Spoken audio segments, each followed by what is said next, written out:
Zeynel Pirimiz var bu akşam bizimle birlikte. Alevi inancının kanat önderlerinden biridir. Zeynel Pirimiz Dersim'den çok tanınan, hatta Erzincan'da da tanınan, Koçgiri bölgesinden de çok izleyicisi olan, tanınan bir güzel pirimizdir. Pirimiz hoş geldiniz. Hoş bulduk. Ma bekir. Son esma vesu. Hep son esma khir karo. Evet, pirimizle bu akşam Reya Hak inancının dili ne idi? Yani insanlarımız eskiden bu Zaza dilinden bu inancı geliştirdiler. Bugün ise tabii Zazacanın bir şey oldu, tehlikede olduğunu herkes iddia ediyor. Bu konuda pirimize soracağız. Ama pirimiz aynı zamanda Avusturya'da bir takım etkinliklerde ibadetlerini Zazaca yapan bir pirimizdir. Bu konuda sazı da var, sözü de var. Bir deyişle başlayalım. İyi olur. Hızır ayıdır. Bir Hızır'ı çağıralım. Böyle Hızır zarda zorda olan, hasta olan insanların yar ve yardımcısı olsun. Biliyorsunuz Hızır Cenab-ı Hakk'ın gönderdiği bir melektir. Bizim insanlık arasındadır. Yani batini anlamı çok ağır onun. Onu anlayan anlar. Onun için bu Hızır ayında her kim ki fakire, fukaraya, yetime, gariba, kimsesizlere kapısını açıyorsa, başkasına Hızır oluyorsa, Hızır her zaman onların yanındadır. Hızır aynı zamanda her tarafta hem sorgulayan hem ödüllendiren kişidir. Hızır aynı zamanda peygamberlerle, geçmiş peygamberlerle arkadaşlık yapmış bir insandır. Neyse dersimizi söyleyelim sonra devam edelim. Sağ olun, var olun. Zazaca bizim eski dedelerin, pirlerin yani benim babamın, dedemin, akrabalarımın, bizim oradaki kadın pirlerinin söylediği Zazaca bir deyiştir. Bunun notası yok. Yani eskiden bizim dedeler, pirler o üç telli curayla çalarlardı. Bunun notası falan yok. Yani öyle notaya uygun bir müzik değil. Dolayısıyla Zazacadır. Onun için Hızır'ı çağıralım. Hızır herkese yar ve yardımcısı olsun.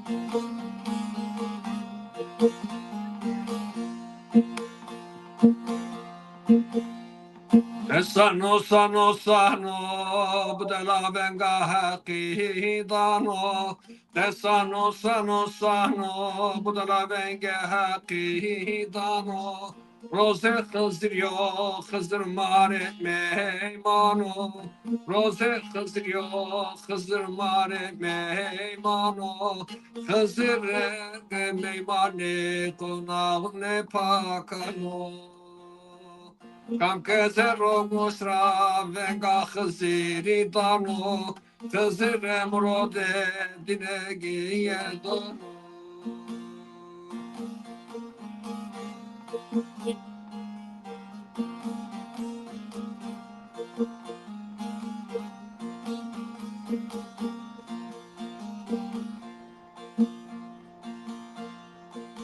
Ya Hızır ma evro vervato dare derime ma hatire gayrı hardas mensane ma tora menete derime vezve kurbane to namusani bu dela tamir kureto venga todano ya gayretina tmekena bavo ki kami ya gayretina mekena bavo ki kami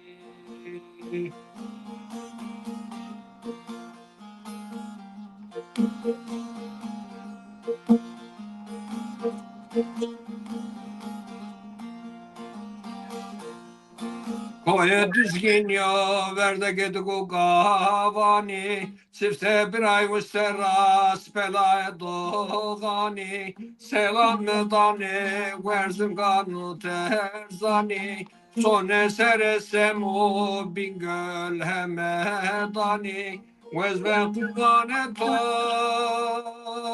Mağru venga to dame Mağru venga gato dame Na come hokena babo ke kami Vaire namo nisane geroni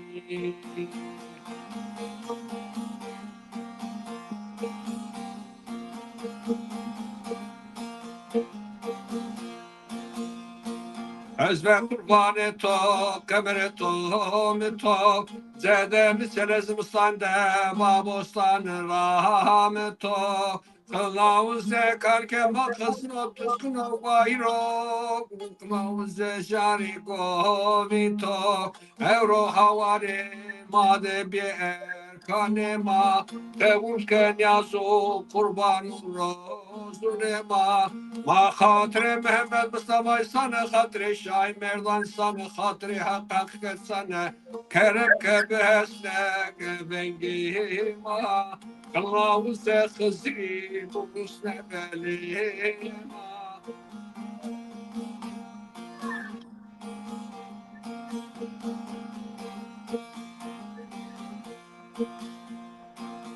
Evro roze hızırıyor masıl fenerine hokas keme derdi siteme maesli toranas keme Sıkake derde mavesti matora onca has keme Mavete de meverde ya gayretine ya Mehmet Mustafa ya Şahi Merdan Mara ulagun ne khosas keme Tike havare made biri ya hızır ya tuzgın ma Nahravinin setiniye de na garibiye de na bekeşiye de bağız kemeli. Eyvallah. Sağ olun, çok teşekkürler. Yüreğine sağlık değerli pirimiz. Eyvallah. Zazaların pirlerinden bir kanat önderimizdir. Bunun için onun düşüncelerinden yararlanmak istiyoruz. Evet, Zeynel Dede, Reya Hak inancının dili ne idi? Şimdi Ra-Hak inancı Türkçesi hak yoludur. Hak, hakikat yoluna gitmektir. Yani doğru, dost doğru yoldan gitmektir. Yani bizim canlarımız da çok iyi bilirler ki biz ibadetlerimizde hatta Fatiha suresinden geçen ya Cenab-ı Hak yerin gökün sahibi bizi dost doğru yoldan ayırma. Doğruluktan bize ayırma. Onun için hak yolu doğru bir yoldur, ciddi bir yoldur. Ra-hak da hak yolu demektir. Ra-hak biz zazalar özellikle Dersim'deki Kızılbaş Alevi zazalar öteden beri yani 1970'lere 80'lere kadar kendi ana dilinde tüm ibadetlerini yapmışlardır. Kendi ana dilinde tüm eğitimlerini almışlardır. Çünkü bizim pirlerimiz derdi ki Ercigeram Domanın xode çe xode zone ma qese bikere zone ma zone xizire zone ma lev kalem de qese biyu. Yani Türkçesini söyleyeyim evladım canım ciğerlerim siz evinizde çocuklarınızla kendi ana dilimizi Zazacayı konuşun. Bizim Zaza dilimiz lavi kalemde yani dünyanın varoluşundan daha çok ya kadimden söyleyen bir dildir. Bu dil de Hızır dilidir. Onun için bizde Hızır çok önemlidir. Bu ayda Hızır ayındayız. Biraz evvel söylediğim deyişle Hızır'ı çağırdık. Efendime söyleyeyim o rahak odur. Rahakta inkrar verip bağlanmak lazım. Rahakta gitmek isterseniz sizin bir piriniz olacak, bir murşidiniz olacak. Murşid ilimdir. Yani canlarımız burada Suni Zaza kardeşlerimiz de bilsinler ki bir murşidi kamil, bir ermiş evliyadan destur alırsan, bir murşidi kamilden irşat olursan hak yola gidersin. Çünkü bu yol sırrı hakikattır. Bu yol kıldan ince, kılıçtan keskindir. Bu hak ve hakikat çok önemlidir. Siz bir murşidi kamilden destur alırsınız, onun eğitimini alırsınız. Hak yola gitmek için bir piriniz olacak, bir rehberiniz olacak. Rehber de size yol gösterecektir. Evladım bu budur, bu budur. Bu şekil ibadetimiz var, bu şekil itikadımız var. Bu şekil Allah'ı tanımamız var. Bu şekil Allah'ın peygamberlerini tanımamız var. Bu şekil Allah'ın meleklerini tanımamız var. Yani bu çok ince bir yoldur. Maalesef ama şimdi son zamanlarda her toplum kendini düze çıkardı. Her toplum şu anda Türkiye'de bulunan diğer kardeş toplumlarda gerek Türkçe, Kürtçe artık gerçekten kaybı olmayacak bir duruma geldi. Ama Zazaca şu anda e, biraz zor durumdaydı. Ama bu son bir senedir, 2 senedir çok güzel çalışmalar var. Bu da bizi sevindiriyor. Bizim pirlerimiz, dedelerimiz derdi ki ciğerim rahat hiçbir zaman kaybolmaz. Sadece burada kişiler kaybolur. Ama rahat kabul olmaz. Onun için bizim dilimiz kaybolmaz. Dolayısıyla bugün bu son 2 senedir, 1 senedir bakıyoruz ki Avrupa'da, ben Avrupa'da, Avusturya'da kalıyorum bildiğiniz gibi. Avrupa'da, Avusturya'da gerçekten Zazaca cemleri yapıyoruz. Zazaca semhalar dönülüyor. Diğer konuda Zazaca tiyatrolar yapılıyor. Zazaca oyunlar oynanıyor. Zazaca korolar, gençler Zazaca hevesleri var. Çünkü güzel bir dil, saygın bir dil, başka bir toplumu incitmeyen bir, üslubu güzel bir dil. Rahaktır.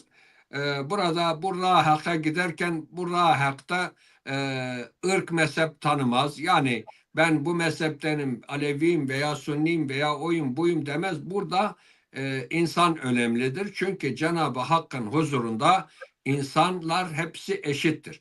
Ne olursa olsun, mezhebi ne olursa olsun Cenab-ı Hakk'ın huzurunda eşittir. Çünkü Allah Rahman ve Rahim'dir, adildir, gadimdir, gafurdur. Bu bilince varan tüm canları aşk ile, muhabbetle, Hızır aşkıyla, düzgün baba aşkıyla, yerin göğün sahibi Cenab-ı Hakk'ın aşkıyla selamlıyorum. Şimdi bizim deyişimizde ben ne dedim? Deyişimizin Türkçesini söyleyeyim sana. Akşamüstüdür bugün biz ibadette ibadet ediyoruz sana. Ya Cenab-ı Allah, ya yerin göğün sahibi, gayri hard asmin. Kerem eyle, Hızır'ı bize meleke olarak gönder, Hızır bizim evlere gelsin. Canlar Hızır'a dua edin, yalvarın, Hızır temiz ailelere gider. Dedikodu olmayan, birbiriyle iyi geçinen ailelere gider. Onun için böyle bizim pillerimiz, dedelerimiz bizim cem deyişlerimizi, şiirlerimizi biz ona Zazaca şair ediyoruz. Onlar hepsi günümüzde geçerli ve gelecek yüzyıllara da ışık tutacak atasözleridir. Bunlar çok ciddi sözlerdir. Onun için canlarımız her kuş kendi kanadıyla uçar. Canlarımızı rahata kendi ana dillerine, düşünceleri, inançları ne olursa olsun ama kendi ana dilinden vazgeçmesinler. O ana dil onların ana sütü kadar helaldir. Onu diyorum. Peki çok teşekkürler Pirim. Bizi izleyen arkadaşların mesajları da var. Daha yeni başladık ama çok kişi izliyor emin olun ki. Evet. Ağam Aslan parçası Çermuklu bir kardeşimiz. Kendisi Ozan. Geceniz güzel olsun dostlar. Şevaşıma veşbo. Gülüm Evet. Evet, Gülüm Altın var. Bir anamız, bacımız. İyi yayınlar diliyor. Ayrıca Sümbül bir bacımız Fransa'da oturuyor. İyi yayınlar, sevgi, saygı. Piro demiş, ellerinden öpüyorum. Eyvallah, çok sağ olsun. Hak muradını versin. Hızır muradını versin. Saygılar sunuyorum. Evet, bizi izleyen Cemal Kaplan var. Zeki Değirmenci, Rıza Erik, çok sayıda Latif Aydoğdu Dersimli bir akademisyen kardeşimiz İzmir'den yazılıyor. Ablam Güllü Karataş var. Gülüm Altın'ı söyledik. Mithat Topçu var. Evet. Bayağı izleyicilerimiz olmuştur. Daha da bunlar birazdan çoğalacak. Ve komema yelema koytkesto hak tala Hazreti Hızır düzgün baba vayri dine Hazreti Mehmet zan veşiyecidu kader zinyedu hak tala Hazreti Hızır bereketi Halil İbrahim şedine karo domanını dine az dine Kazı bölüne saklamış karo. Hak Teala Hazreti Hızır yar ve yardımcı edini bu. Bırak. Evet, Çetin Kaya bizi izliyor ayrıca. Benim size soracağım bir soru da şöyle. Şimdi Dersimliler Reya hak derler, hak yoludur. Ama bizim Sünni kardeşlerimiz var. Siverek'ten, Diyarbakır'dan, Çermuk'tan. Bunlar da Homa diyorlar. Homa, evet. Yani Dersimliler de Homa diyebiliyor mu? Yani buradan da eskiden bunu halk söylüyor muydu? Tabii o eskiden söyleniyordu. Homa yani şeydir, aynı şeyi taşıyor. Evet, Yalnız Allah. ra bizde yol demektir. Yani ra yol demektir, hak yolu demektir. Evet, Dolayısıyla onu taşıyor. Ya şimdi Sayın Mahmutcan, ben Zeynel Altun olarak, Dersimli bir Zaza olarak şurada bunun altını çizerek söylüyorum. Ben mesela Avrupa'da da Avusturyalılarla konuşuyorum, onların sohbetlerine katılıyorum, bazı programlara katıldığım oluyor. Ben sadece Dersim'deki Alevilerin dedesi değilim. Benim Palo'daki, Bingöl'deki, Siverek'teki, Diyarbakır'daki Sunni Zaza kardeşlerimiz de dedesiyim. Onlara da aynı ayrımı yapmıyorum. Çünkü hak yolu budur. Siz bu hak yolda zahiri, batını, alemi bunu bildiğiniz takdirde sizin gözünüz öz akrabanızı görmüyor. İyi olan, hakikatli olan, ailesiyle barışık olan, hak yemeyen, hukuk yemeyen, adaletsizlik yapmayan, kendi özüne sahip çıkan, cedine, cemalına, diline sahip çıkan bizim Zaza kardeşlerimiz gerek Alevi olsun, gerek Sünni olsun, gerek Maliki olsun, gerek Enbeli olsun, gerek Şafi olsun, ne olursa olsun ben hepsinin ayağının tozuyum. Pirlik böyledir. Pirlik sadece bir topluma ait değildir. Pirlik dağdaki hayvanı bile kollayan, doğayı bile kollayan, yerdeki karıncayı bile ezmeyen bir görüş pirlikte vardır. Pirliğin önemi odur. Pir kimdir? Pir Şahi Merdan Ali'dir. Murşid kimdir? Murşidimiz Hazreti Peygamber sallallahu aleyhi ve sellem'dir. Yani bunlar basit şeyler değildir. Tabii bunlar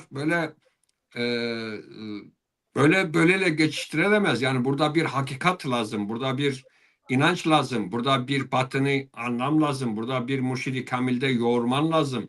Hani diyor hamdım, yandım, piştim, ulaştım. Aslında o Zazaca bir kelimedir. Ben yani çok ciddi bir kelimedir. Efendime söyleyeyim. Kim olursa olsun hakikatta uğraşıyorsa saygı duyuyorum. Sunni Zaza olsun, Alevi Zaza olsun hepsine saygı duyuyorum. Ama yeter ki gönlü pak olsun, gönlü temiz olsun. Ben o insanların ayağının tozuyum. Peki çok teşekkür ederim. Özcan Altundal da izlemeye başlamış sizi. Şervan Baris var, değerli bir Dersimli ozanımızdır. Şervan Bara. Bizim Ben onu tanıyorum, evet. evet, Fransa'da da bir gece düzenlemiştik. Tabii 20 sene oluyor herhalde, daha fazla. O gecemize de gelip katılmıştı. Kendisini buradan selamlıyorum. Şervan Baris, evet. Şimdi ya, bu Avrupa ülkelerinden Alevi federasyonları var, dernekleri var. Bu dernek ve federasyonlar önceden Zazaca, o içindekiler Zazaca konuşuyor da, ama yayınlarda, eğitimlerde Zazaca'ya çeşitli baskılardan dolayı yer vermiyorlardı. Ama şimdi ben bakıyorum, aynı dernekleri izliyorum, sevindiricidir. Yani Hamburg'da tutun, diğer Augsburg'a, başka bölgelere Alevi dernekleri üzerine mi dönüyor? Diyorlar ki Zazaca'ya sahip çıkalım, Zazaca kurs verelim. Bu şekilde girişimler var. Bunlara bir çağrınız var mı? Çağrım şöyle, şimdi sorunuza şöyle cevap vereyim. Avrupa'daki Alevi hareketi bir iki parçaya bölündü. Yani sorunlar yaşadı. Bir kısım biz İslam içiyiz dedi, bir kısım İslam dışıyız dedi. Velhasılı kelam bölünmeler, parçalanmalar oldu. Dolayısıyla bizim Zaza olan Alevi canlar da çok azı bu derneklerde e, yer buldu. Dolayısıyla pirler, dedeler çok az bir şekilde veya bazıları da radyolog oldular, yani radyolog oldular. Radyolog demek kukla, yani onun başkanların şunun bunun kuklası oldular. Dolayısıyla burada sorunlar yaşandı. Yöresel sorunlar yaşandı. Bölgesel sorunlar yaşandı. Bölgesel örf, adet, kültür analizler yaşandı. Dolayısıyla biz bunu Avusturya'da başlattık, Zazaca dili. Buradaki canlarımızla Zazaca cemler yaptık. Hatta cenaze erkanlarında Zazaca dualar okuduk. Bizim Sunni kardeşlerimiz de mevlüt okuyorlar, bildiğiniz gibi. Ben gördüm, sosyal medyada da gördüm, takdir ediyorum. Onlar da Zazaca mı okuyorlar? Evet, Sunni kardeşlerimizin çoğuna rast geldim. Yani Zazaca mevlüt okuyorlar. Evet. Güzel. O da büyük bir başarı. Fakat burada tabii bizim halkımız yerini almayınca bu arkadaşlar sağ olsunlar şimdi bize biraz yer vermeye başladılar. Yani biz bir olmazsak, birlik olmazsak, mücadele etmezsek kimse getirip de bize kapıdan bir şey atmaz. Dolayısıyla şimdi inan ki yani bir Erkan'da ne kadar Türkçe deyişler söylense, ne kadar Kürtçe deyişler söylense veya başka şeyler söylense, Zazaca söylendiği zaman insan biraz daha heyecana geliyor. Biraz daha teşekkür ediyor. Yani adam, ben mesela Viyana'da cem yaptım. Çok kalabalık bir cemdi. O zaman üzgünüm, işte o deprem olmuştu. 6 Şubat depremi olmuş. Orada hayatını kaybedenlere de Cenab-ı Hak rahmet eylesin. Ailelerine sabır versin. 11 tane kurban bağışı vardı. Yani kurban vardı. Biz dedik ki bu kurbanları burada tırlamayalım, kesmeyelim. Kurbanları deprem şeyine bağışlayalım. Yani orada inan ki böyle e, öyle 20 30 40 Sunni Zaza kardeşlerimiz ya geldiler, böyle bana sarıldılar sanki biz kardeşiz. Tabii ki kardeşiz. Ya dediler ki dede, yani sen bizim dilimizi burada söyledin, biz çok duygulandık. Hatta bir ablamız dedi, Diyarbakırlı Zaza, dedi abi ben ağladım dedi. Bir de Sait var bizim Diyarbakırlı. O da dedi ya abi gerçekten çok duygulandık dedi. Yani bizim dilimizde ibadet ettin. Hak razı olsun sende. Ben dedim cümlemizden razı olsun. Şimdi yavaş yavaş yavaş yavaş o zamanlar biz bu Zazaca söylediğimiz zaman diyorlardı ki bana mesela, ya Zeynel dede sen hani Alevi dedesisin, ırkçılık yapıyorsun. Hayır dedim, Allah beni böyle yaratmış, yani benim bu ana dilim bana ana sütü kadar helaldir. Bu benim ana dilimdir. Bu kadimden konuşulan dildir. Hızır dilidir. Ben bu dili 9 yaşından 8 yaşından sonra öğrendim. Bu benim hakkımdır. Yani ben burada birisinin dilini alıp söylemiyorum. Dolayısıyla neden ben ırkçılık yapayım ki? Yani bunu Arapça söylediğiniz zaman ırkçılık olmuyor. Türkçe söylediğiniz zaman ırkçılık olmuyor. Veya Kürtçe söylediğiniz zaman ırkçılık olmuyor. Yani Zazaca söylediğiniz zaman nasıl ırkçılık oluyor? Ben buna karşı geldim. Şimdi gerek Avusturya'da gerek bakıyoruz Fransa'yı da ben takip ediyorum. Yani Alevi kurumlarını takip ediyorum. E, Avrupa'da, Almanya'da, e, bazı yerlerde çok Hollanda'da, şu İsveç'te. Hollanda'da, evet, yani bu 14-15 tane ayette e, gerçekten Zaza Gülbenkler, Cemler, Değişler, Korolar, saz kursları, efendime söyleyeyim dil kursları başladı. Bu bizim için bir sevindiricidir. Aynı zamanda dün ben burada bir panele katıldım. Davetliydim o panel, sağ olsunlar.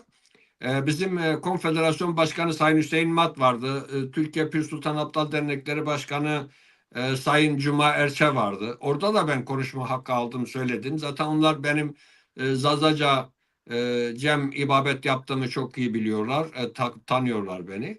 Ya dedim ki işte lütfen yardımcı olun, bu dil kaybolmasın. Bu dil kaybolursa bütün Alevi halkının, bütün gerçek insanlığın çok güzel bir yolu, bir inancı kayboluyor. Bu sadece Zazalara zarar vermiyor. Gerçekten bu Zaza deyişleriniz, Zaza gülbenkleriniz, Zaza'nın o Hakk'a, Allah'a, peygambere inanış şekillerini bizim batıdaki, İstanbul'daki Aleviler, Bektaşiler bizden almışlar. Yani buranın Alevi Kızılbaşların ana merkezi Dersim'dir.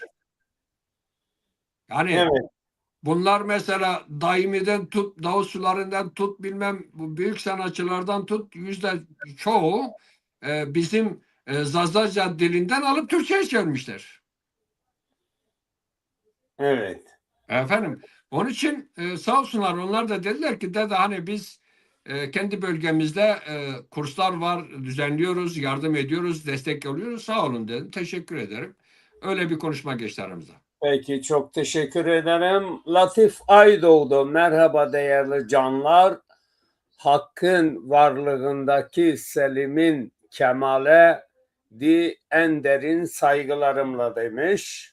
Eyvallah, eyvallah. Efendime söyleyeyim. Çok manalı bir şey yazmıştı. Teşekkür ediyorum kendisine. Evet, Sümbül bacımız yazmış. Fransa'da oturuyor. Diyor ki Dersimliler Hometa diyorlar. Hometa'da vardı Dersim'den diyor. Bu bacımız da bir araştırmacı aynı zamanda. Eyvallah, ben de var dedim yani. Var dedim ya. Evet, Yani ben... evet. Peki, mümkünse tekrar sizin bir değişiniz var mı? Yani o Valla değişler, değiş var, söyleyeyim, evet, tamam. evet. Ya benim oturduğum koltuk sazla pek uyumuyor da neyse buradan mecbur kalıyorum. Kusurumuza bakma Yok, yani. Ne rica ederim. yapalım?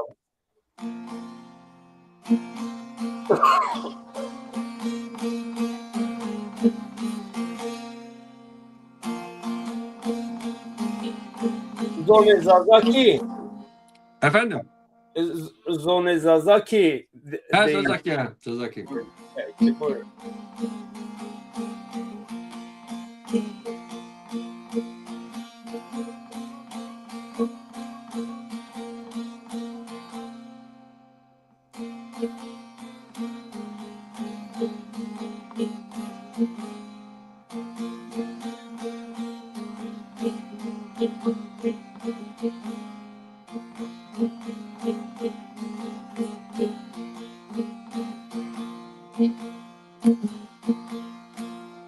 Rahma rayma muşene deste kervela hava kerdo ray vere mavali vel murteza Rahmana Rahima ya Gayredina ya Muhammed Mustafa Kerem kebe hesne bengi ma Telebur ke dua niyazune mai Rahmana Rahima ya Gayredina Kerem kebe hesne bengi ma قبول کن از و قربانی ما قبول کن از و قربانی ما ما خاطر وشن کربلا سهانه ما خاطر شاهی مردان علی سهانه ما خاطر همت محمد مصطفى انسانه کرم که به حسن بنگ ما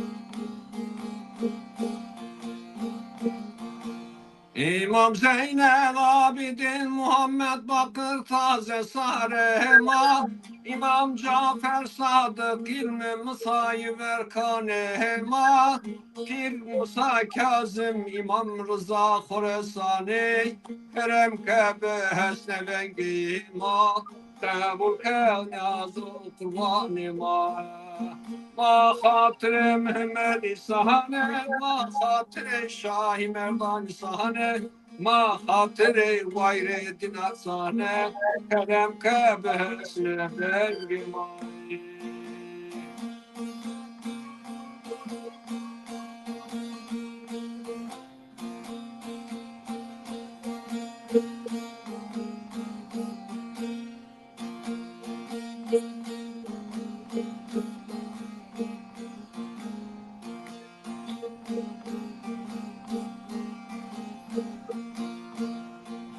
İmam takın akıl askeri meydi fikri sahibi ma kerem kere ya desti imama himmet kere ya de sormasın ey paka kerem kere besne bendi ma keder ve de Hatire Hatice Kübra sahne Hatire bana Fatma sahne Hatire yarı yarı ne dersimi düzgün babay sana Kerem kebesne bengin ay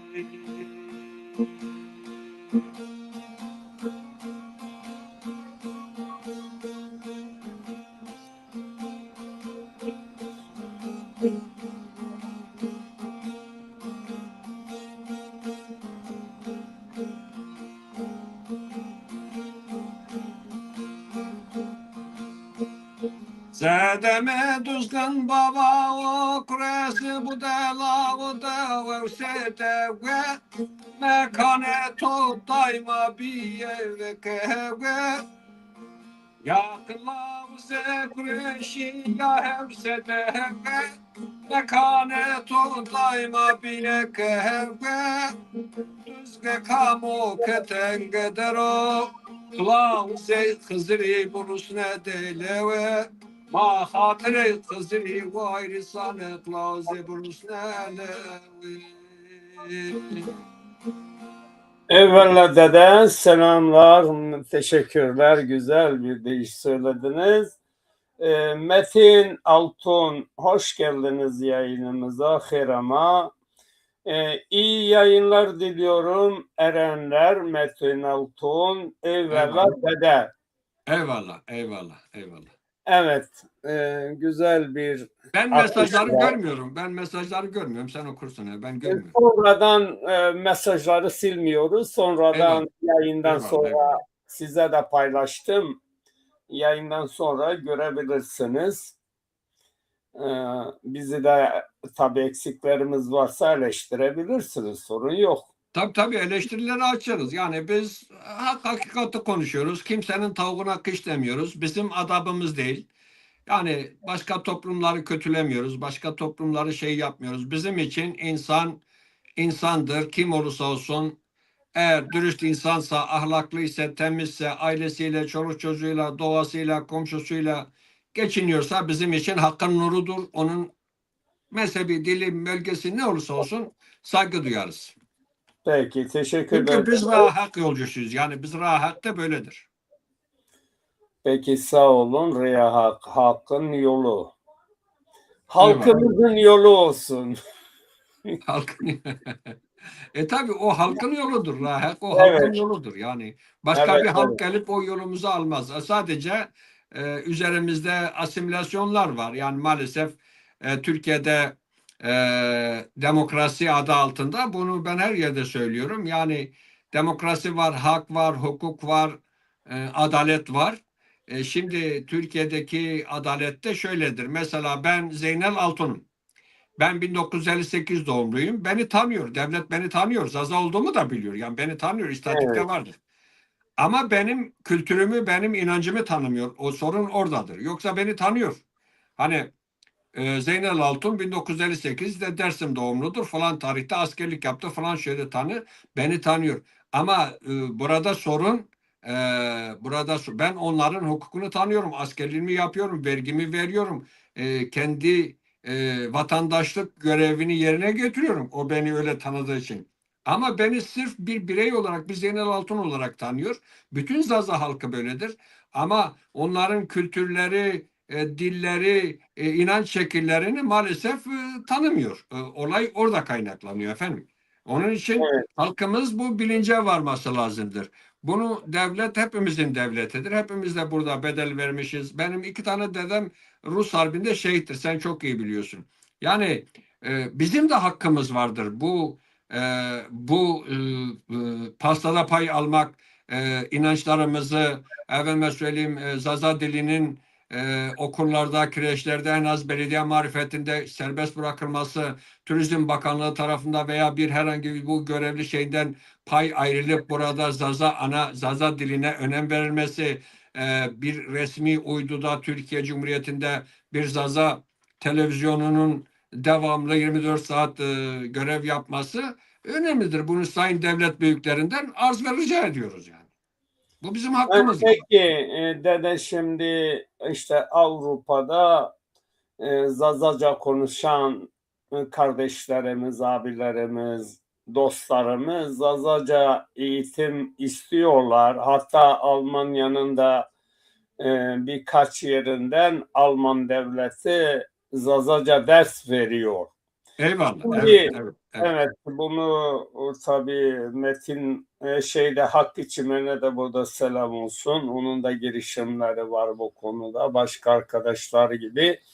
Şimdi ülkeden de bu Zazaca dili yok olmayla yüz yüze. Burada bir duyarlılık, Almanya, Avrupa gibi, orada da Zazaca'ya bir uyanış, bir destek, bir gelişme halkta görüyor musunuz? Ya Yani siz geziyorsunuz. Türkiye'yi mi diyorsun? Evet, Türkiye'de. Ya maalesef Türkiye'de hani bölgesel olarak tabii ki bizim Zaza kardeşlerimiz konuşuyorlar ama öyle çok devlet destekli görmedim. Yani maalesef işte ben de onu dile getirdim. Yani ben onu demek istedim. Yani tamam, beni tanıyor, kimliğimi tanıyor, kimliğim var benim, Zeynel Altun işte falan falan yerde. Ama benim dilimi tanımıyor, benim inancımı tanımıyor, benim efendime söyleyeyim yani bu hukuki olarak benim burada bireysel, yani burada bizim hakkımız, yani buradaki yaşayan Zaza halkının doğal hakkıdır. Devletin bize de el atması gerekiyor. Devlet bunu da gündeme getirmesi lazım. Fakat bizim toplumumuz yani kendine hizmet etmiyor, hep başkasına hizmet ediyor. Siyasi partilerde çok büyük, yüksek düzeyde Zaza kardeşlerimiz var. Devlet bürokraside var, şurada var, burada var. Fakat ne hikmetse kendi ana diline, kendi kültürüne pek dile getirmiyorlar. Bu da bizim bir eksikliğimiz. Fakat bu böyle gider diye böyle bir şey yok. Yani bu son zamanda sağ olun sizin gibi duyarlı canlar marifetinde, sizin gibi böyle Zazaca program yapan canlar marifetinde, mesela Zazaca radyolar var. Avrupa'da biliyorsun sen bunları. E, evet. Bu yapan canlar gerçekten Zazaca'nın özgürleşmesi için e, Senin şeyin döndü dede, senin kamera. dönmedi de telefon geldi, telefon. Ha, Telefon geldi, telefon. Heh. peki buyurun. Yani burada biz halk olarak duyarlı olmamız lazım. Yani bizim Zaza nüfusun çoğunluk olduğu yerde, mesela Erzincan'ın çoğu bölgesinde, köylerinde, merkez ilçeler, yakın ilçelerde çok büyük bir Zaza halkı kitlesi var. Özellikle Tunceli'den, Elazığ'dan, Erzurum'dan gelen, efendim Bingöl'de, Siverek'te, Diyarbakır'da, ya sizin hiç ummadığınız yerde Zaza halkı var. Yani bu halkın çoğunluk olduğu bölgelerde belediyelerin de buna duyarlı olması gerekiyor. Devletin de buna duyarlı olması gerekiyor. Biz yani böyle başkaları gibi silah alıp elimize vuracağız, kıracağız değil. Biz sadece devlet babadan diyoruz ki lütfen bize de bizim ana dilimizi, bizi tanıyorsun kimlik olarak, Zeynel Altun'u tanıyorsun ama Zeynel Altun'un ana dilini de tanı ve Zeynel Altun'un inancını da tanı, kültürünü de tanı. Ve bu konuda devlet olarak ben eğer buraya vergi veriyorsam, diğer vatandaşlar gibi, eğer burada askerliğimi yapıyorsam, eğer bu vatan bizimse, sen diğer vatandaşlarımıza verdiğin hak, hukuku bana da ver. Olay bu. Çok teşekkürler dede. Bizi izleyen İlhami Çağrıtekin, Zaza Partisi Genel Başkanıydı daha önce. Selamlar, hürmetler, saygılar sunuyorum demiş İlhami Bey. Hoş gelmiş. Ayrıca bizim Diyarbakır'da Zaza Derneği, İstanbul'a kadar yıllar önce onlar dediler ki işte biz TRT Zaza istiyoruz. Yani Eyvallah. bunu bakanlığa kadar gittiler, meclisin önüne kadar gittiler, sesini duyurdular ama aradan çok uzun yıllar geçti. Devlet Zazalara bir şeyi vermedi. Bir televizyon hakkı vermedi. Çünkü Türkiye'de biliyorsunuz Arapça, İngilizce, Kürtçe, Türkçe, her dilden var, Rusça, her dilden yayın var. Sizce neden Zazalara bir televizyon hakkı vermiyorlar? Kayıp nedir, yanlış nerede? Şimdi Zazaların işte yani böyle önder olan büyükler, burada görev alan aktif insanların daha fazla çalışması gerekiyor demektir. Yani biz gerçekten daha fazla kamuoyu oluşturup, yani o zaman verilmemiş, çünkü devletin de bir sürü işleri, sorunları vardır. Bunu tekrar dile getirip tekrar müracaat edilmesi gerekiyor. Tekrar bölgesel olarak, kişisel olarak müracaat edilip dilekçeler verilip devlete, devletin büyüklerine, yetkililerine, ya bunun orada en azından bir Zazaca kurslarını, Zazaca okullarını, yani Zazaca'da en azından böyle ne diyoruz ona, ders, hani böyle sözleşme, hani böyle isteyen 1 saat 2 saat okulda Zazaca dersi alabilir, öyle bir konulabilir, televizyon açılabilir. Yani devletin eli gücüdür. Devlet isterse bunu yapar. Ama önemli olan, biz tekrar bunu gündeme getirip kamuoyu oluşturmamız gerekiyor. Evet. Şimdi buna paralel olarak Abdülkadir Büyüksayar bu girişimde bulundu. Dernek başkanıdır Diyarbakır'da. Onu da burada Evet, biliyorum, tanıyorum kendisini. gönderiyoruz. Ona da Selam, buradan selam olsun. evet, selam olsun Abdülkadir Bey'e. Ama bir türlü devlet şeyi vermedi Zazalara, yani Zazalar vergi veriyor, askere gidiyor, her işte çalışıyor ama nedense Zazalar üvey evlat muamelesi görüyor. Bu son olarak da bundan birkaç ay önce de Zaza Partisi olarak bir oy, hani şey yaptılar. İşte biz Zazaca istiyoruz, sokaklarda standlar açtı. Ama devlet buna da destek vermedi. Yani şu anda, bundan bir ay önceydi, 1,5 ay önceydi, Zaza Partisi olarak şey yaptılar, imza kampanyası başlattılar. Yani epey Evet. imza da toplandı ama devlet buna da vermedi. Bu gidişatla yani sizin fikriniz, devlet bu Zazalara da bu hakkı tanıyacak mı? Üstelik devletin önemli kadroları da Zazalardan oluşuyor. Yani Eyvallah, eyvallah. Cumhurbaşkanı Onu biz, evet. yardımcılığından tutun, bakanlardan Zazalar var, milletvekillerinden var ama bunlar orada hissesini çıkarmıyorlar. Zaza dili X dil olarak tanınıyor.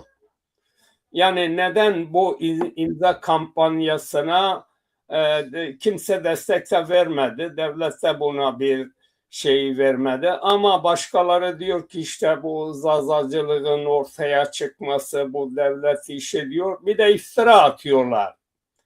Yani kendileri masada devletle görüşüyorlar, işbirliği yapıyorlar.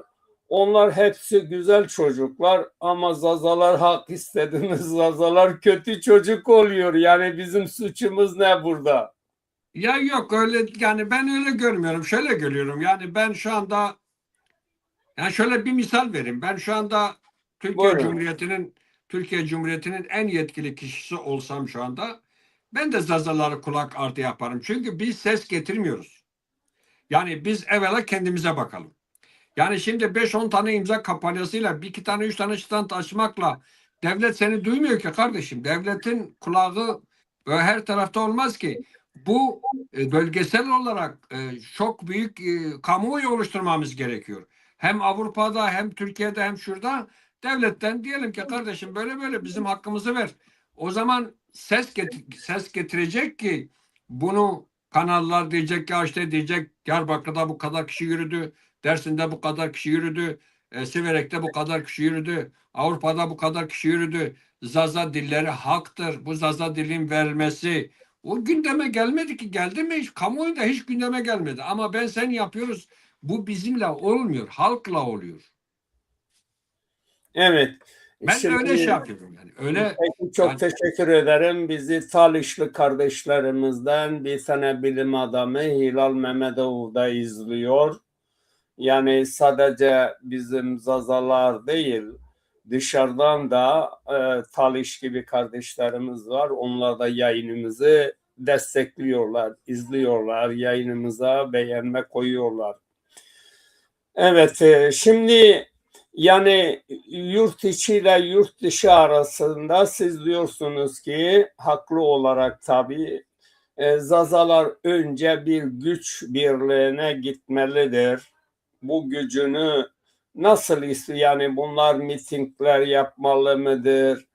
Paneller yapmalı mıdır? Ya da sandıkta kendi partilerine destek vermeli midir? Şimdi bir de Zaza Partisi var haliyle haklı olarak Zazaları temsil eden de bir parti var.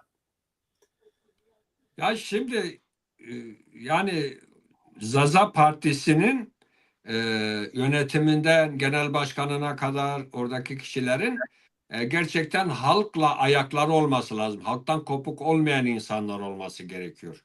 Yani olur olmazı değil, gerçekten halka inandırıcı, halkın gerçekten sorunlarını dile getiren, çıkar makam mevki peşinde olmayan kişiler, temiz kişiler buna seçildiği zaman ben inanıyorum ki bu ses getirir, yani getirir diye düşünüyorum.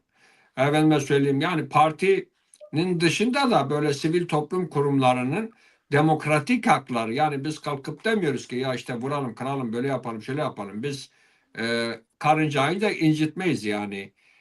Demokratik olarak devlete kendi sorunlarımızı dile getirelim. Mesela UNESCO bile bizim ana dilin şey altına almış, biliyorsun. Bak altında evet yok Evet. olmaya karşı Evet, karşıya. evet. Yani ben mesela o diğer programlarda da söyledim. Ya bu günümüzde pedagoglar, araştırmacılar, psikologlar diyorlar ki ya bir çocuk, kendi ebeveynler kendi çocuklarıyla iki tane, üç tane değişik dil konuşabilirler. O çocuk 9-10 yaşına geldi mi o dillerin hakimi olur. Mesela benim torunum elini öper. Benim torunum şu anda Zazaca biliyor, Almanca biliyor, İngilizce biliyor. Evet Düşünebiliyor musun? maşallah. Vallahi biliyor. Yani 9 yaşında. Efendim, ne oldu? Biz Zazaca konuştuk. İşte İngiliz Zazadan okulda konuşuyorlar güneşi bu. Evet, Almanca zaten buranın ana dili. evet. Türkçe de biliyor çocuk. Türkçe de biliyor. Türkçeyi biraz karıştırıyor ama yine de biliyor. Yani bu şeye bakıp. Şimdi teknoloji de çok şey. Yani biz halk olarak bize de çok büyük görev düşüyor. Yani daha doğrusu derler ağlamayan bebeğe anneme mama vermez yani. Bu böyledir. Biz de birlik içerisinde olmamız gerekiyor. Yani şimdi bizim orada Dersim'de iki tane aşiret, yani başka aşiretlerden bir köyde e, tarla sorunu, şu sorunu, bu sorunu, hudut sorunu, şu derken kavga yapmışlar. Fakat bir tane aşiretin reisi de yani her taraftan böyle şeymiş, böyle alavracı, dalavracı, efendime söyleyeyim her türlü etkin şey yapan bir insan, kişi olarak kişiliği öyleymiş. Şimdi onlar haber göndermişler. Ya gelin barışalım. Bu kin kibir olmaz. Hem Haka yakışmıyor hem bize yakışmıyor. Gelin barışalım. Şimdi diğer ağaya gitmişler, diğer aşiret reisine. Bu dürüst olan aşiret reisine demişler ki ya Apo, na falan ağa var mı bir mi hure? Tısavana. En büyükleri tabii. Nero vanu cigara mı vanu? Ez dedi gönkure ama vanu. O her de zrenu. Kutikte laonu. Pesinga de gırnaukenu.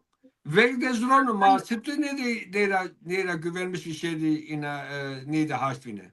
Yani şunu söylüyor, diyor ki cigerim ya ben zaten barıştan tarafım. Ben saygıdan sevgiden tarafım.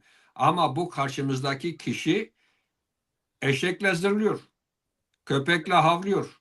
Kediyle miyavlıyor. E, Kurt ile zorluyor. Lan bunun sağ solu belli değil ki. Bu böyle böyle. Yani ben buna nasıl barışayım? Nasıl tanışayım?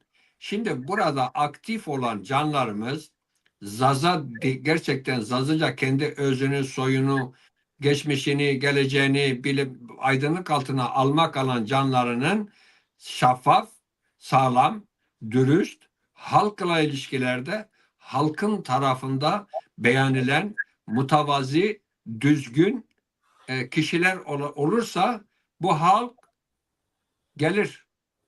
Onun için eğer kişi mütevazi ise o halk onun peşine gelir. Biz her zaman dua ediyoruz. Diyoruz ya Cenab-ı Hak, açılan kapıları kapatma. Yeşil yapraklarımızı soldurma.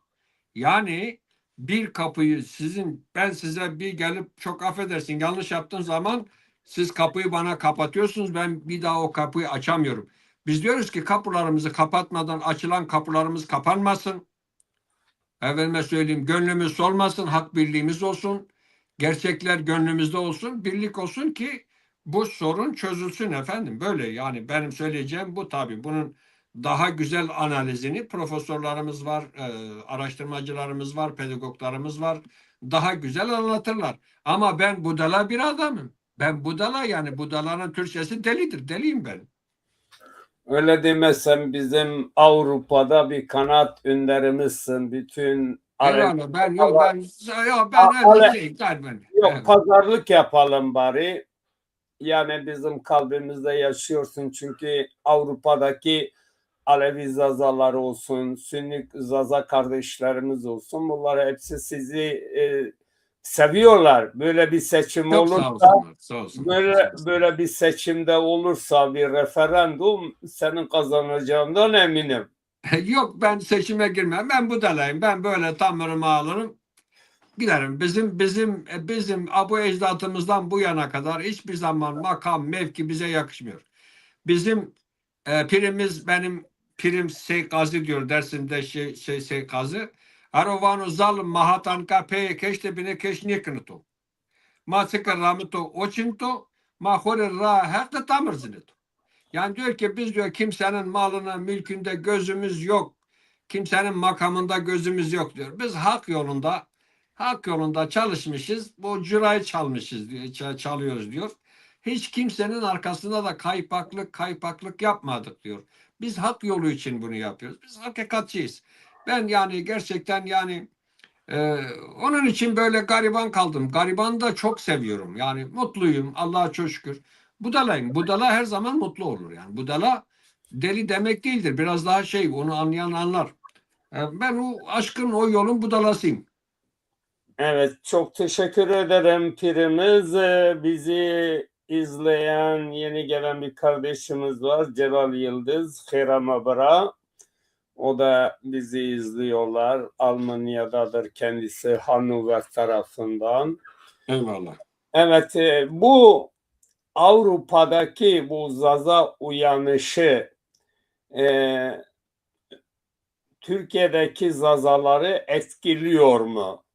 Yani şimdi öze dönüş hareketi var. Zazalardan işte 3 kişi, 1 kişi derken şimdi binlerce insan, 10 binlerce insanlar artık bunu kabul ediyorlar ki bizim dilimiz, kültürümüz, tarihimiz kaybolmasın. Her gün yayın yapan arkadaşlarımız var çeşitli şehirlerde. Yani bu gelişme Zaza dilinin yaşatılması, geliştirilmesi için bunu yeterli görüyor musun? Ya tabii yeterli görmek doğru değil de fakat bu şimdi biraz sosyal medya biraz biliyorsun yakınlaşma da var. Yani dünya artık köy olmuş. Hani biz eskide köyde böyle bağırdık la o falan adam öyle şey yapardık. Yani şimdi bu gelişmeler bir başlangıçtır. Yani bu bir başlangıçtır. İnşallah daha fazla çoğalarak daha fazla e, bu canlarımız kendi özüne dönerler, duyarlılık duyarlar daha fazla gelişir. Şimdi ben geçen birkaç yine senin kanalında söylemişti. Ya ben yazın gidip Dersim'de dağlarda mağlarda kalıyorum. Efendime söyleyeyim ziyaretleri geziyorum. Şunu geziyorum. Yani ben orada Dersim'de çok bitki örtüsünde çok değişik hayvanlar var. Yani kuşlar, börtüler, böcekler, sürüngenler bilmem şunlar bunlar. Ya ben öyle dağda tek başıma kaldığım zaman çok hoşuma gidiyor.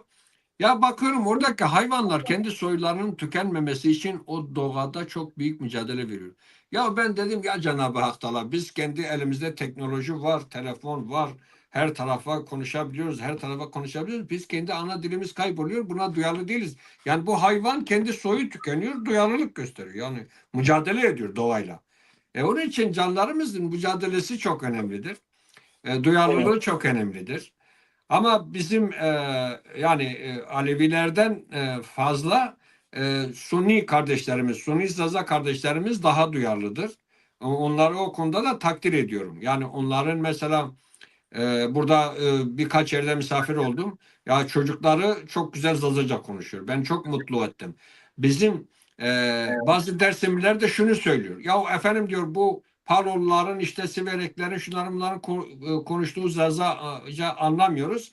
Aslında dikkat etseler e, biraz diyalekt sorunu olduğu için dikkat etseler e, aynı kelimeler, cümleler, heceler, konuşma tarzları hepsi aynıdır. Yani dikkat etseler o diyaloğu. Çünkü o bir televizyon kurulursa, böyle genel yayın yapılırsa o zaman o aradaki diyalekt farkı ortadan kalkar diye düşünüyorum.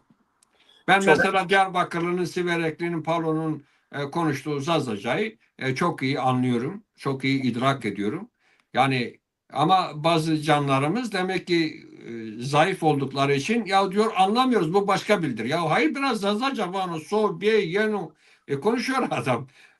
O diyalekt de işte bu televizyon kurulursa sosyal medyada gerek sanal alanda abime deyim, yani kimseyi incitmeyecek, kimseye kötülük yapmayacak, böyle gerçek programlar yaparak efendime söyleyeyim bizim işte sanıklarımız var, masallarımız var, deyişlerimiz var, şuarımız var. Hatta bazı şairlerimiz kadınlar üzerine, sevgi üzerine birbirine kavuşmayan aşıklarımız var. Öteden beri mesela benim dedemin kardeşi Şahaydar 101 tane Zazaca deyişi var. Şimdi yani bunları hepsini dile getirdiğimiz zaman Zazaca daha ilerler diye düşünüyorum. evet, ama benim biraz kalbimi kırdınız Pirim. Çünkü dediniz sizin kanalınız. Kanal benim kanalım değil. Estağfurullah, Yani yani o dil şey ha, yani evet, yani evet. ben belirteyim çünkü şimdi Zazakistan TV reklam almıyor, para kazanmıyor, bana bir getirisi yok. Emin olun ki benden çok masraf gidiyor. Yani Biliyorum. onu Doğrudur, doğru, sen doğrudur. biliyorsun. Bu Biliyorum, biliyorum. programlar paralıdır hepsi, parasız değildir. Ben sadece halkımıza bağımsız Zazaların sesini duyurmak için bu çalışmayı yapıyorum. Eyvallah. Bunu yapmaya da kararlıyız, devam ediyor. Başka arkadaşlar varsa buyursunlar, biz kendisine moderatörlük vereceğiz, Ben yapabilirler. sizin Onu kanalınız demek istemedim. Yani sizin marifetinizde, sizin kanal. Ben Türkiye'de resmi olarak devletin uyduda göstereceği bir kanal, onu söyledim. Onu söylemek istedim. peki, Yani peki çok teşekkürler. sizin bu halka çıkar karşılık gözetmeden, hiçbir şey gözetmeden uzun zamandır hizmet verdiğinizi çok iyi biliyorum. Onun için ben burada sizin yanınızdayım. Ben Sağ sizin olun, var e, olun. emeklerinize sağlık. Hak Teala Hazreti Hızır yar ve yardımcın olsun. Emeğine sağlık. Ama bu gerçekten e, yani bu ölümlü dünyadır. Hiçbirimiz burada baki değiliz. Yani bizim torunlarımız, gelecek torunlarımız sizin takdir edecekler. Emeğinizden dolayı size saygı duyacaklar. Bunu da Sağ olun, unutmayın. var olun dedem. Evet, Eyvallah. bir de tabii müzikle başladık. Bayağı da bir saate olmuş, güzel konuşuyorsunuz. Seyircilerimiz de sizi izliyor. Eyvallah. Genelde repertuarda o güzel sesinizden, deyişlerinizden bir şeyler duymak isteriz. Tamam, bir tane de Türkçe söyleyeyim. Şimdi Zazaca mı söyleyeyim? olmadı dedi. Ha? Zazaca söyle. Ya Zazaca işte. Şimdi Türkçe, Kürtçe söyleyen çok kanal var, haddinden fazla, ama Zazaların olanakları olmadığı için bu yayınlara çıkan arkadaşlarımızın Zazaca'ya daha çok şey vermesini diliyorum. Buyurun. Nasıl o ya? Dur bakayım.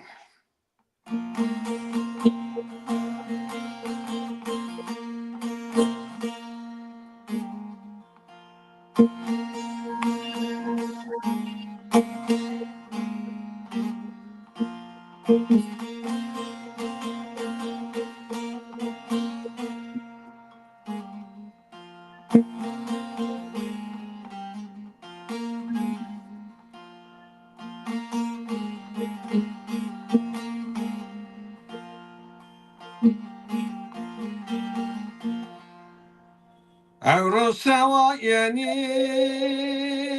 ya smace me berne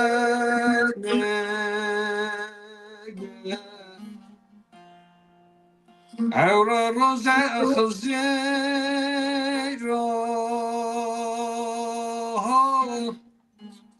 smace me berne Vayre dinaraga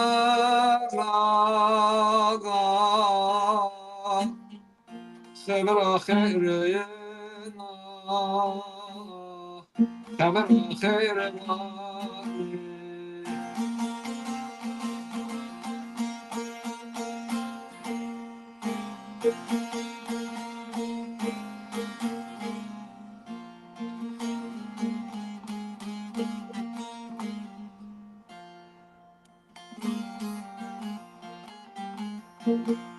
Mehmet Vejino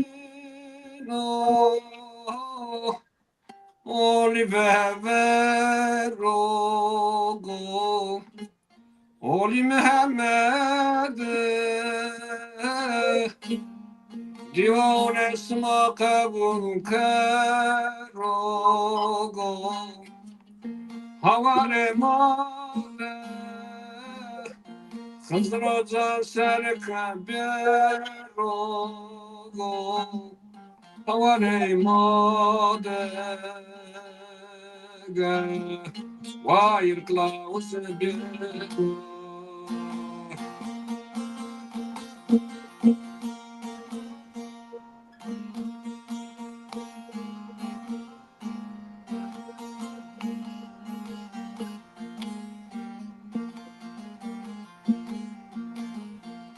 Ezme kurban et oğli koy düzgeni Koy düzgün babayı ver de kemere hommet oldu Hani ver bozdan o zamanı togo Rauze kalkema budalay kureşo Klauze jargovi togo Vayre dina Mehmed bir or esmade Naz kurban esma kabul kero Hizmet asma kabul kero Eyvallah Erenler. Hakto Razibo. Hak torak racım eyvallah. Evet. Peki. Yayınımızın da sonuna geldik. Güzel bir Eyvallah. program oldu. Bu desteklerin, bu şeyin bize çok büyük güç veriyor. Herkesin bu yayınımızı paylaşmasını, eleştirilerini varsa yorum olarak yazarlar. Son sözlerini alalım dede. Son sözleri bu Erkan'ı böyle yürüttüğünüz için emeğinize sağlık. Hak Teala Hazreti Hızır yar ve yardımcınız olsun. Aynı zamanda bizi seyreden tüm canlarımız, zarda olan, darda olan, hasta olan bütün canlarımıza Hızır, Cenab-ı Hakk'ın meleği Hızır onların imdadına yetişsin. Açılan kapılarını kapatmasın, gönüllerini soldurmasın. Duvarında taş, gözlerinde yaş düşmesin. Cenab-ı Hak Teala Hazreti Hızır yerin göğün sahibi Hazreti Muhammed Mustafa'nın aşkına kimseye ciğer acısı vermesin. Yolsuzları, nursuzları, pirsizleri, saygısızları, edepsizleri bizim yolumuzda, inancımızda, kültürümüzde çıkarmasın. Birliğimiz daim olsun. Hak, hakikat, ana dilimiz, inancımız, kültürümüz ebediyen aramızda sürsün. Gerçekten hü ya Allah ya Muhammed ya Ali. Amin. Eyvallah amin. Sağ olun, çok teşekkür ederim. Oğur bu. Sağ ol, eyvallah aşkla. Valla ama derdik ki ev asmede pırresne. Çevre çok mede ev tüm peyrabe. Besoydi.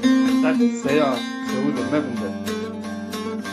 Goş pamekuye dünya sinesine zaza. Vade ma esto hem insan gerek mırbo. Vade ma esto insaniye per azad bo. Vade ma esto gerek çev mekşiyo. Zaza bero koletira insan bıkhelişiyo. Meberbe ini roja şaya verena zaza. Mekke zeryaho teng. İna paveni zaza. Metersi. Tev herdi tora veren niyo zaza. Koş pamekuye dünya sinesnena zaza. Vade ma esto. Teysa insan gerek çine bu. Vade ma esto. Teysa insan gerek çine bu. Vade ma esto. Nekkiye dünyara bıkkediyor. Zaza bero koletiyera insan bıkhelişi.